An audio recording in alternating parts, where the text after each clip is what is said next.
"You translate this." Marcus Sterling mocked the cleaning lady, having no idea she was about to expose the $50 million trap that would have destroyed his empire. "Before we start, drop a comment telling us which country you're watching from. And at the end, don't forget to rate this story from 0 to 10. This has to be some kind of joke. What happens when a $500 million tech empire hangs by a thread, and the only person who can save it is someone you've never bothered to learn the name of? Marcus Sterling stood in the glass-walled conference room of Sterling Tech, his jaw clenched as he stared at the Korean document that could either make or break his company.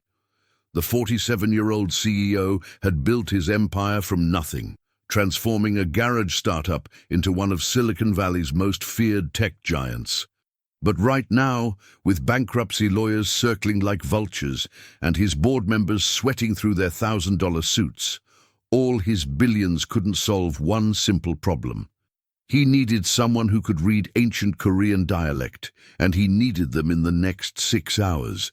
The irony wasn't lost on him that the man who had conquered global markets was being defeated by ink on paper. The room buzzed with desperate energy as his team frantically dialed every translation service on the West Coast.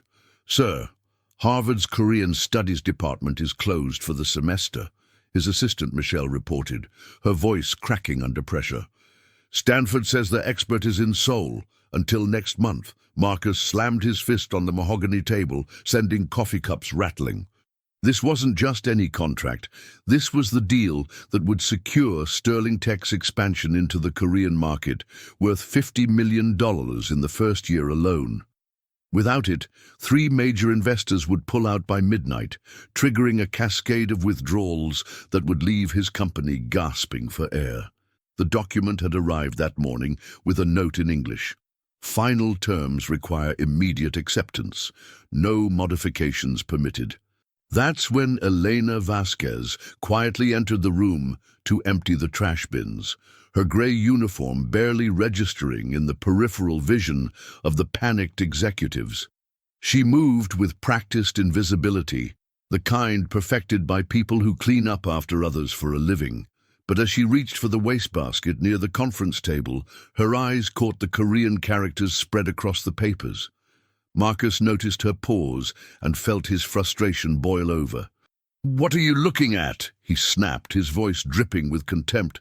Elena straightened up, meeting his gaze with unexpected calm. "I can read that document, sir." The room fell silent except for the hum of the air conditioning. Marcus let out a bitter laugh that echoed off the glass walls. "You? Translate this?" he mocked, gesturing dismissively at the papers. "This isn't some takeout menu, lady. This is a complex international contract written in a dialect most Korean professors can't even read." But as the words left his mouth, Marcus noticed something that made his blood run cold. Eleanor wasn't backing down, wasn't looking away in embarrassment, wasn't apologizing for speaking up. Instead, she was looking at him with the quiet confidence of someone who knew exactly what she was talking about. And that's when he realized that sometimes the person holding all the answers is the one you've been looking right through. What happened next would force Marcus Sterling to confront the most expensive mistake of his career. Have you ever witnessed the exact moment when someone's entire worldview crumbles in real time? Elena stepped forward with the quiet authority of someone who had navigated far more dangerous waters than a Silicon Valley boardroom. She picked up the contract with hands that didn't tremble, her eyes scanning the complex characters with the fluidity of a native reader. "This document contains a deliberate mistranslation in Section 4, she said, her voice cutting through the stunned silence. "The Korean company isn't offering you market expansion rights. They're offering you a controlled partnership that transfers 60% of your intellectual property to their parent company within 18 months. Marcus felt his knees go weak as the implications hit him like a freight train. Elena continued reading, her finger tracing lines of text that had seemed like gibberish to everyone else in the room. The clause here, written in classical Korean, states that any technological innovations developed during the partnership period become joint property, but with voting control defaulting to the Korean entity. She looked up, meeting the shocked faces around the table. In layman's terms, they're not buying into your company, Mr. Sterling. They're buying your company, piece by piece, using your own signature. The room erupted in whispers and frantic typing as board members tried to process what they were hearing. Michelle grabbed her laptop, already pulling up the company's legal team contact list, while Marcus stood frozen, staring at this woman who had just saved his empire from the most sophisticated corporate trap he'd ever seen. But Elena wasn't finished yet, and what she revealed next made the boardroom feel like it was spinning off its axis. "The most dangerous part is buried in the appendix," she continued, flipping to the final pages.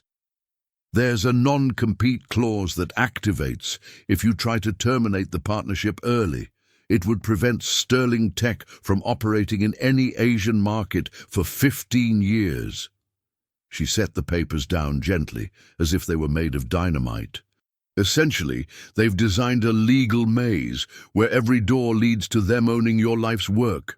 The executives exchanged horrified glances, realizing they had been 30 minutes away from signing what amounted to corporate suicide. Marcus's hands shook as he reached for his phone to call off the signing ceremony that was supposed to happen in 4 hours. The silence stretched for what felt like an eternity before Marcus finally found his voice.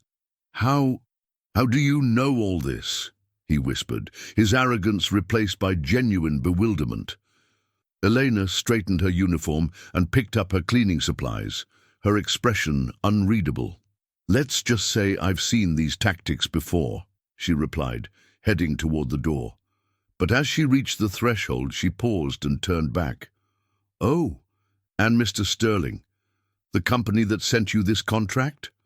They destroyed my career 5 years ago using the exact same playbook." The door closed behind her with a soft click, leaving Marcus and his entire board staring at the spot where she had stood. What they didn't know was that Eleanor's story was about to turn their understanding of corporate warfare completely upside down.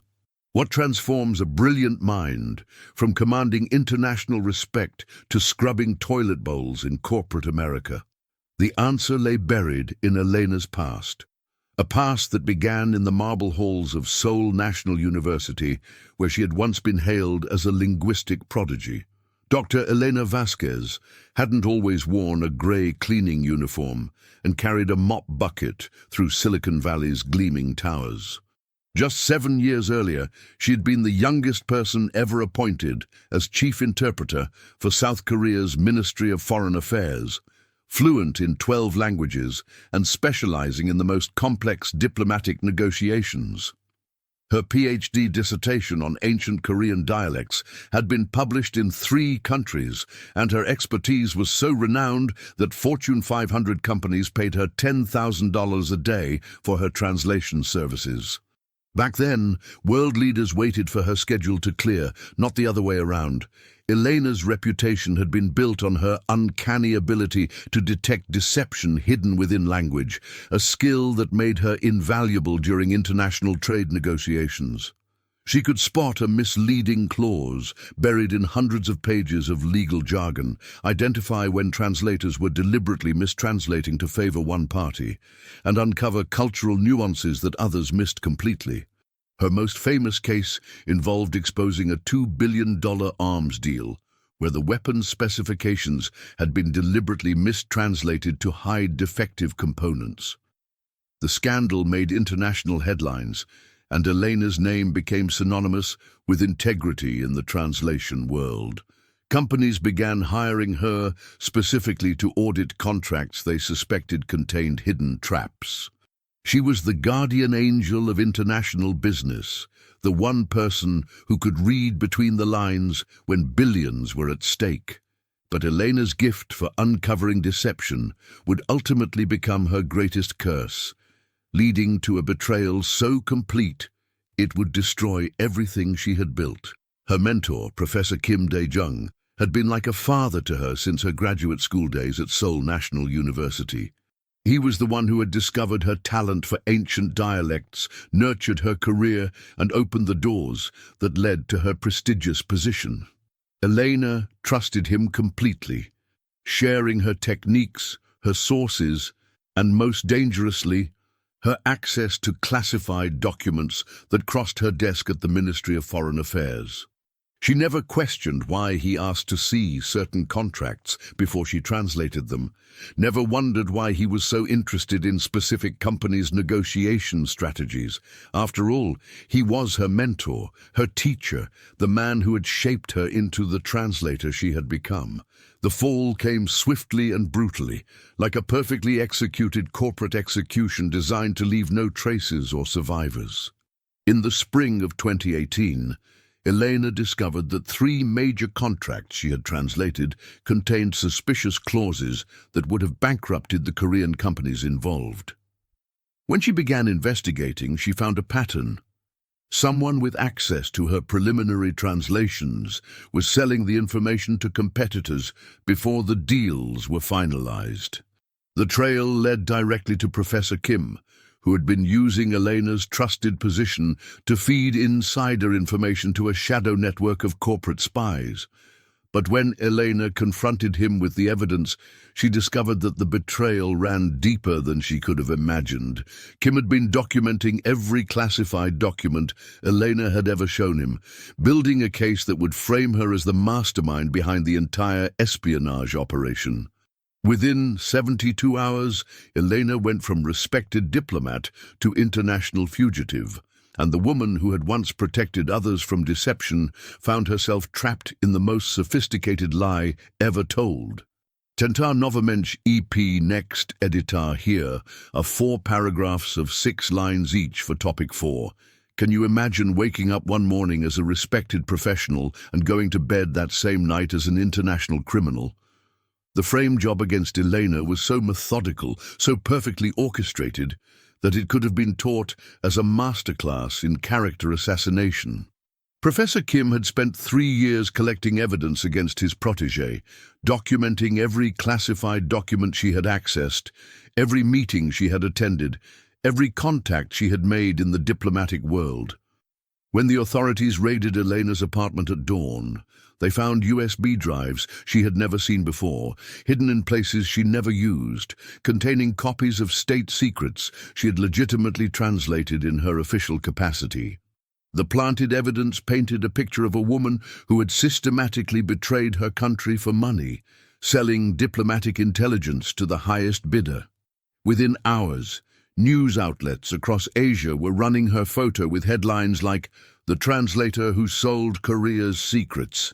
The speed of Elena's professional destruction was breathtaking in its efficiency, like watching a controlled demolition where every support beam is cut simultaneously. Her security clearance was revoked before she could even respond to the allegations. Her diplomatic credentials were frozen and her bank accounts were seized as evidence of her supposed ill-gotten gains. Former colleagues who had praised her work the day before now crossed the street to avoid being seen with her. The Korean Ministry of Foreign Affairs issued a statement calling her actions a profound betrayal of the trust placed in linguistic professionals, effectively ending her career not just in Korea, but anywhere in the international translation community. Professional associations expelled her without trial, universities rescinded job offers, and even her own family began to question whether the daughter they thought they knew had been living a double life. But the cruelest twist in Professor Kim's plan was how he used Elena's own expertise against her, turning her greatest strength into the weapon that would destroy her. The evidence he had manufactured was so sophisticated that it required someone with Elena's level of linguistic knowledge to fully understand its implications. Every document in the frame-up contained subtle mistranslations that only an expert could have created, making it appear that Elena had deliberately altered diplomatic communications to benefit foreign interests. The prosecutors argued that her specialized knowledge of ancient Korean dialects made her the perfect spy, capable of hiding coded messages in translations that other experts would miss. Kim testified as the prosecution's star witness, tearfully describing how his brilliant student had fallen to greed and betrayed everything he had taught her. The man who had created the monster was now playing the role of its heartbroken victim. Elena's final meeting with her mentor took place in a cold interrogation room, where she discovered the true depths of his betrayal and the real reason behind her destruction. "Why?" she whispered, her voice hoarse from days of questioning and sleepless nights in a jail cell. Kim's mask finally slipped, revealing the calculating predator beneath the fatherly facade. "Because you were getting too close," he said with chilling calm. "Your talent for spotting deception was becoming inconvenient for certain business interests." Elena realized with growing horror that her mentor hadn't just been selling information to competitors, he had been part of something much larger, a network that needed her eliminated before she could expose their operations. As guards led her away to await trial, Kim's final words echoed in her ears. "You should have stayed blind to what you couldn't change." The woman who had spent her career protecting others from deception had been destroyed by the most elaborate lie of all, and the architect of her downfall was the one person she had trusted completely. Have you ever watched someone's soul slowly die as they realize the system they believed in has completely abandoned them? Elena's trial became a media circus, with every major news outlet in Asia covering what they called the translator scandal with breathless intensity. The prosecution painted her as a master manipulator who had used her linguistic gifts to betray her own country, while her court-appointed lawyer seemed more interested in plea bargaining than fighting for her innocence. Each day brought new evidence that Kim's network had carefully planted over the years, each piece fitting together like a jigsaw puzzle designed to destroy her credibility. The worst part wasn't the lies being told about her. It was watching people who had known her for years nod along as if they had always suspected she was capable of treason. Elena sat in that courtroom day after day, watching her life's work being twisted into a weapon against her, knowing that every word she spoke in her own defense only seemed to make her look more guilty. The verdict came on a rainy Thursday morning in Seoul, delivered by a judge who wouldn't meet Elena's eyes as he read the sentence. Guilty on all counts of espionage, theft of state secrets, and conspiracy against the Republic of Korea. His voice echoed through the packed courtroom. Elena felt the words hit her like physical blows, each one severing another connection to the life she had built. The sentence was 15 years in prison, but her lawyer negotiated a deal that would allow her to serve her time under house arrest if she agreed to permanent exile from South Korea. As the gavel fell, Elena realized that Kim's plan had worked perfectly. She was being erased from her own country, her achievements wiped from history, her name forever associated with betrayal. The woman who had once stood beside diplomats and world leaders was now a ghost, legally dead in the eyes of the nation she had served. Elena's escape to America wasn't a new beginning. It was a funeral procession for everything she had once been. She arrived at LAX with nothing but a single suitcase and the clothes on her back, her diplomatic passport revoked, her professional credentials worthless, her reputation preceding her like a plague. Immigration officials treated her with the cold suspicion reserved for suspected criminals, and finding work became an exercise in systematic humiliation. Every translation agency ran background checks that revealed her criminal conviction. Every university position required references she no longer had. Every opportunity dissolved the moment her name entered Google. Elena discovered that in the connected world of international business, being branded a traitor in one country meant being unemployable everywhere. The only jobs available to her were the ones that didn't require background checks, didn't ask for references, and paid in cash at the end of each shift. That's how Dr. Elena Vasquez, former chief diplomatic interpreter, found herself standing in the employment office of Sterling Tech, applying for a position cleaning bathrooms and emptying trash cans. The irony wasn't lost on her that she was now invisible to the same type of executives she had once advised, moving through their world like a ghost while they conducted the kind of international business she had once facilitated. Her supervisor handed her a grey uniform and a bucket of cleaning supplies, explaining that her job was to be seen as little as possible and heard even less. Eleanor put on that uniform like a mourning dress, each piece of clothing a reminder of how far she had fallen. As she walked through Sterling Tech's gleaming corridors for the first time, past conference rooms, where million-dollar deals were discussed in languages she could translate flawlessly, she made herself a promise. She would survive this exile, and someday, somehow, she would reclaim her voice. What she didn't know was that her chance for redemption was walking toward her in an expensive suit, carrying a Korean contract that would change everything. What does it feel like when the ghosts of your past suddenly materialize in the present, threatening to destroy the fragile new life you've built?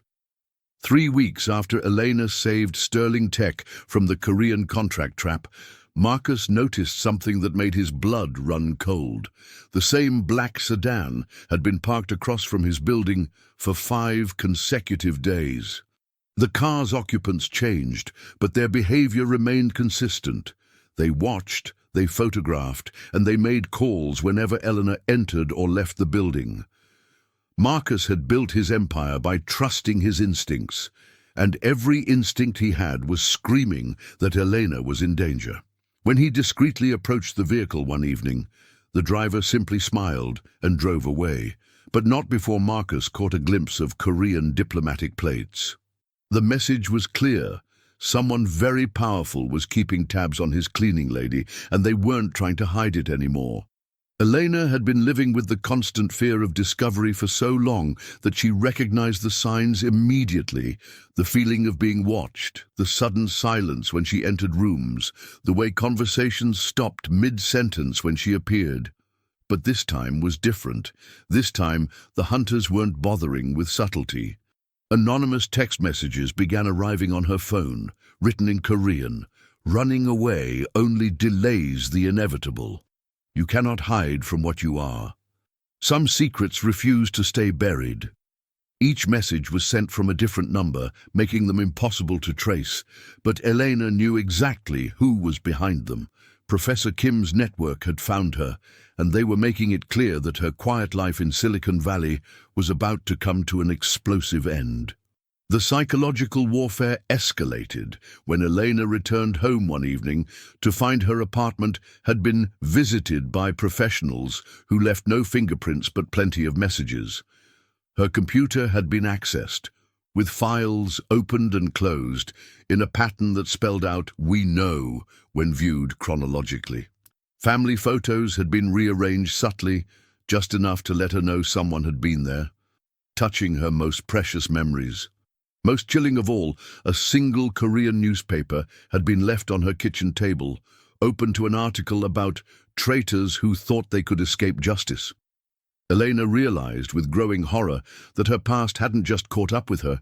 It had been hunting her all along, waiting for the perfect moment to strike. The article contained details about her work at Sterling Tech that she had never shared with anyone, proving that the surveillance was far more extensive than she had imagined. The breaking point came when Marcus received a call that made him understand just how deep Elena's troubles ran, and how much danger they were both in now. "Mr. Sterling," the voice on the other end was polite, but menacing, with the slight accent that marked it as Korean. "We understand you've been working with Elena Vasquez. We thought you should know who you're really dealing with." The caller proceeded to detail Elena's criminal conviction, her supposed espionage activities, and the evidence that had led to her exile from Korea. But then came the threat, that changed everything. Continued association with this woman could be very damaging to your company's reputation, especially if certain information about your business practices were to become public. Marcus realized that Elena's enemies weren't just targeting her, they were prepared to destroy anyone who stood in their way. As he hung up the phone, Marcus faced a choice that would define not just his relationship with Elena, but the kind of man he truly was beneath his corporate armor. What happens when the lie that destroyed your life suddenly becomes the key to exposing an international conspiracy? Marcus's decision to hire a private investigator changed everything, but not in the way anyone expected. Within 48 hours, the PI returned with information that made Marcus's head spin. Professor Kim wasn't just Elena's mentor turned betrayer. He was a central figure in a sophisticated network that had been infiltrating American tech companies for over a decade. The Korean contract that had nearly destroyed Sterling Tech wasn't an isolated incident. It was part of a systematic campaign to acquire Western technology through legal manipulation and corporate espionage. Kim's group had successfully gutted 12 major companies in the past 5 years, always using the same playbook: plant evidence, destroy whistleblowers, and steal intellectual property while their victims were distracted by scandal. Elena hadn't been framed because she was a traitor. She had been framed because she was the one person capable of exposing their entire operation. The revelation hit Elena like a physical blow when Marcus showed her the investigator's files in his private office that evening. Photographs, financial records, and communication intercepts painted a picture of betrayal so vast it made her personal destruction seem like a small piece of a much larger puzzle. "Your mentor wasn't just selling your translations," Marcus said, spreading the documents across his desk. "He was using your reputation to legitimize a network that's stolen billions in American intellectual property." Eleanor stared at a photo of Kim shaking hands with executives from the same Korean company that had tried to trap Sterling Tech, the timestamp showing it was taken just days after her conviction. The man who had tearfully testified about her supposed betrayal had been celebrating his success while she rotted in exile. Elena felt something she hadn't experienced in years, not just anger, but the cold, calculating fury of someone who finally understood the true scope of what had been done to her. But the most shocking discovery was yet to come, hidden in a financial document that made Elena's hands shake as she read it. Kim's network hadn't just been targeting random American companies. They had been systematically hunting down and eliminating linguistic experts who could expose their translation-based fraud schemes. Elena found her own name on a list titled Priority Neutralization Targets, along with 4 other translators who had all mysteriously suffered career-ending scandals in the past decade. "They didn't destroy you because you were a traitor," Marcus said quietly, watching Elena process the implications. "They destroyed you because you were a threat."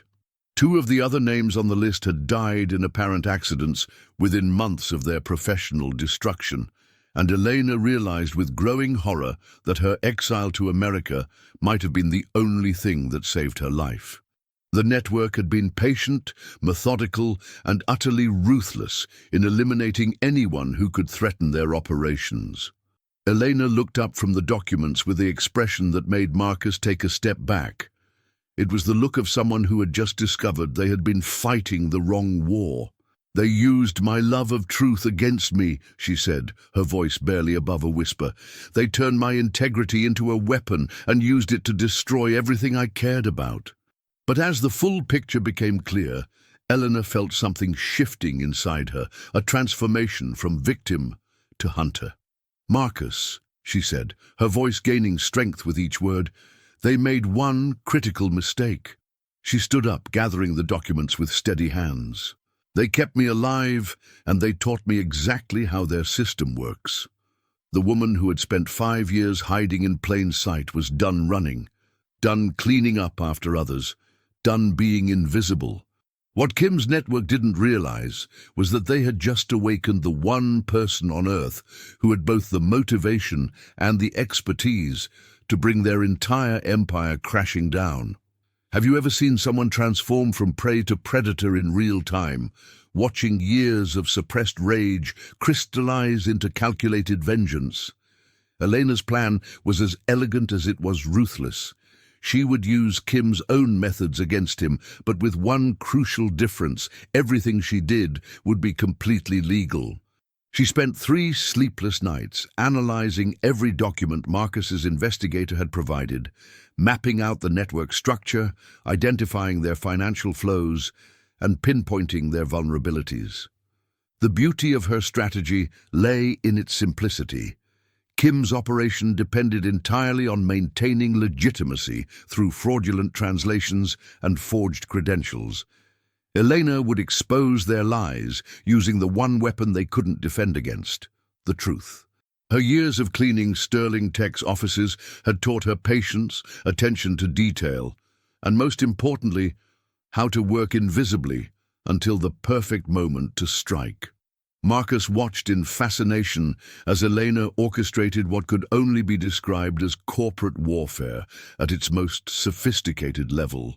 She began by reaching out to her remaining contacts in the international translation community, people who had known her before the frame-up and still harbored doubts about her supposed guilt. Using encrypted communications and careful intermediaries, Elena started sharing the evidence of Kim's network with linguistic experts across 3 continents. Each contact was given just enough information to verify one small piece of the puzzle, creating a web of independent verification that would be impossible to discredit. Within a week, questions were being raised in professional journals, academic conferences, and government oversight committees about suspicious patterns in Korean to English contract translations. Elena had weaponized the very community that had once shunned her, turning them into unwitting soldiers in her war for vindication.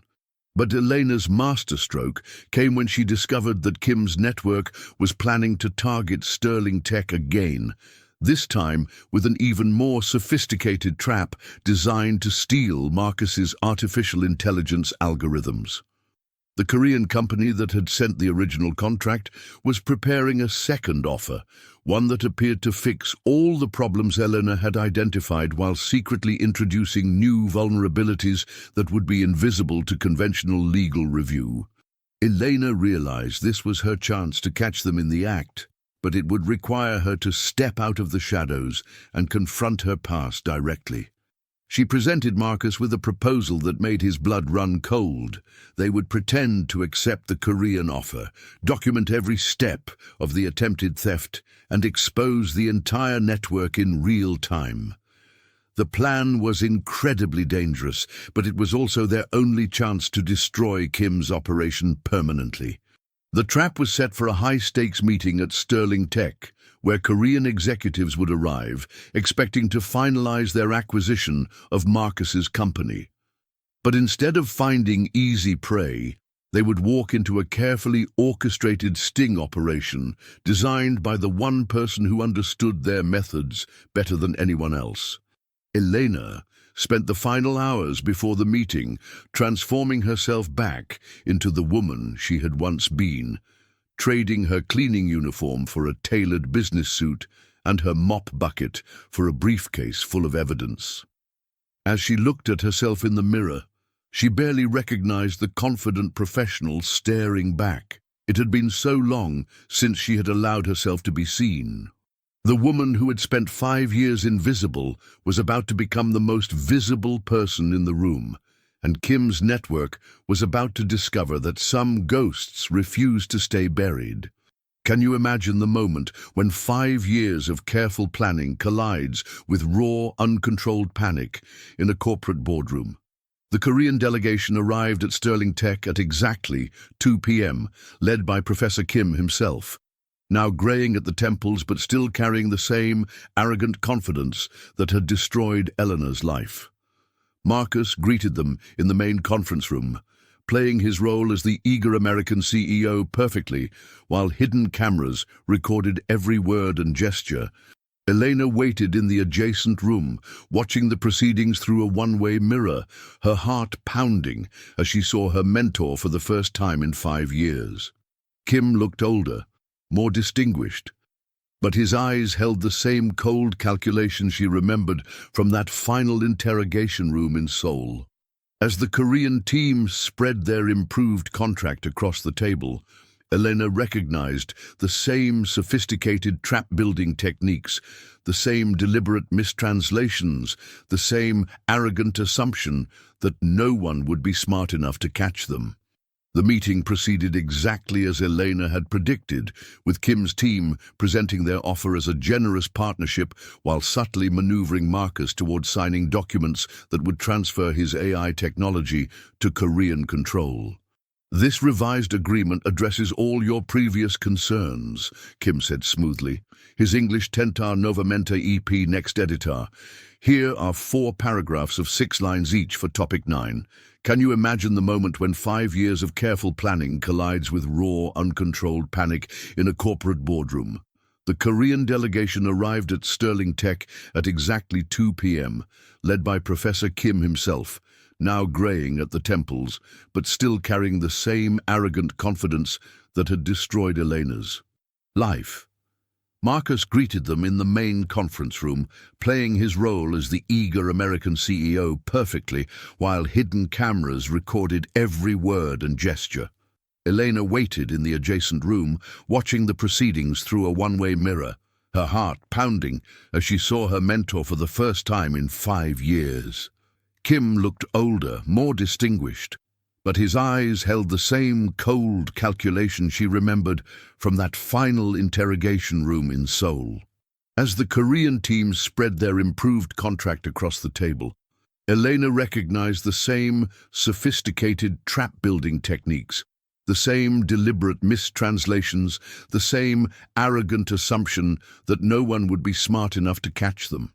The meeting proceeded exactly as Elena had predicted, with Kim's team presenting their offer as a generous partnership while subtly maneuvering Marcus towards signing documents that would transfer his AI technology to Korean control. "This revised agreement addresses all your previous concerns," Kim said smoothly, his English carrying just a hint of his native accent. "We've made the terms much more favorable to Sterling Tech." But Elena could see through every lie, every manipulation, every carefully crafted deception that had once been used to destroy her own life. Marcus played his part perfectly, asking questions that allowed Kim to reveal more of his methods, documenting each fraudulent clause, each misleading translation, each moment of attempted theft. The room buzzed with the energy of predators who believed they were closing in on their prey, completely unaware that they were walking deeper into a trap more sophisticated than any they had ever set. That's when Elena made her entrance, walking into the conference room with the quiet confidence of someone who held all the cards. The effect was immediate and devastating. Kim's face went white as a sheet, his carefully rehearsed presentation stumbling to a halt mid-sentence. "Hello, Professor," Elena said, her voice carrying 5 years of suppressed fury wrapped in professional courtesy. "I believe you know me, though you might remember me by a different title." The other Korean executives looked confused, but Kim's expression revealed everything. The shock of seeing a ghost, the panic of a predator suddenly realizing he had become the prey. Elena set her briefcase on the table with deliberate precision, the sound echoing through the suddenly silent room. "Shall we discuss the real terms of this contract, or would you prefer to explain to your colleagues why you're so surprised to see me alive?" Kim tried to regain his composure, but Elena could see the cracks forming in his facade as he struggled to process how his carefully buried victim had resurrected herself. "I'm afraid there's been some mistake," he stammered, his voice lacking its earlier authority. "I don't believe we've been properly introduced." Elena smiled, and it was the coldest expression anyone in that room had ever seen. "Oh, But we have been introduced, Professor Kim Dae-jung. You introduced me to betrayal, to false accusations, and to the kind of systematic destruction that only a mentor can inflict on someone who trusts them completely. And she opened her briefcase and began spreading documents across the table. Bank records, communication logs, photographs, and most damning of all, recordings of Kim's own voice planning the operation that had destroyed her life. But today, Professor, I'd like to introduce you to something new. The consequences of underestimating the woman whose life you thought you had ended. What happens when a woman who was systematically erased from history decides to rewrite the ending on her own terms? The FBI raid on Kim's operation 3 days later was swift, coordinated, and devastatingly thorough. But it was Elena's testimony that provided the foundation for what prosecutors would later call the most sophisticated corporate espionage case in American history. Federal agents, armed with Elena's evidence, seized servers in 12 cities, froze bank accounts across 4 countries, and arrested 23 individuals involved in the network that had been stealing American intellectual property for over a decade. Kim himself was taken into custody at his hotel, still clutching the sterling tech contract he had hoped would be his greatest triumph. The man who had destroyed Elena's life with fabricated evidence now faced real charges, backed by mountains of legitimate proof. As Elena watched the news coverage from Marcus's office, she felt something she hadn't experienced in 5 years: the sweet satisfaction of justice served by her own hand. But Elena's vindication went far beyond just exposing Kim's network. It triggered a cascade of revelations that rehabilitated her reputation on an international scale. The Seoul Metropolitan Police reopened her case within hours of the FBI arrests, and within a week, Korean prosecutors had issued a formal statement acknowledging that Elena had been the victim of a sophisticated frame-up designed to silence a potential whistleblower. Universities that had distanced themselves from her now competed to offer her prestigious positions, and the Korean government extended an official invitation for her to return as a special advisor on corporate espionage prevention. Professional translation organizations that had expelled her issued public apologies, and the International Association of Conference Interpreters created a new ethics award in her name.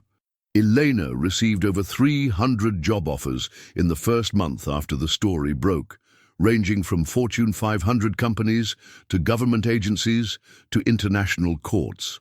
Yet, when the dust settled and the media attention began to fade, Elena surprised everyone by making a choice that defied all expectations and revealed the true transformation her ordeal had created.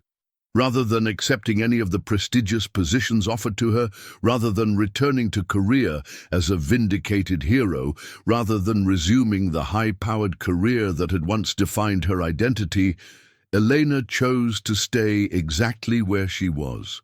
I've spent 5 years learning who I really am without titles, without recognition, without external validation, she told Marcus during their first official business meeting as equals.